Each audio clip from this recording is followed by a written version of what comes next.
Ndaririmba umwari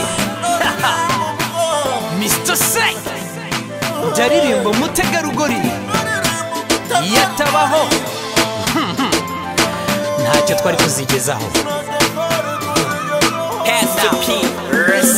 Reka nkurate mwari nasanze uri hatari, narebye hirya hino nsanga iyo uza kuba utariho twari kuba nabi cyangwa tukaba mu muruho. Ndavuga ibingibi iyo tuza kuba tunariho, ukaba umwari ugakurura umutegarugori, ugahabwa iryo kamba ubwawe urera nta rugamba. Urakuza abo bana ndetse bagashima Imana, rurema yonyine niyo izi ibigukwiye byose. Twebwe nk'abantu rwose ntituzi ibigukwiye, turabyina tukuririmba maze bitinde, kuko nta n'umwe ukubona maze ngo agupinge. Ndavuga umwari ndetse ndavuga umutegarugori, rugori rwera nawe mwari aho uri hose. Iyo utaza kubaho nta n'umwe wari kugira icyo yigezaho mu buzima bwe.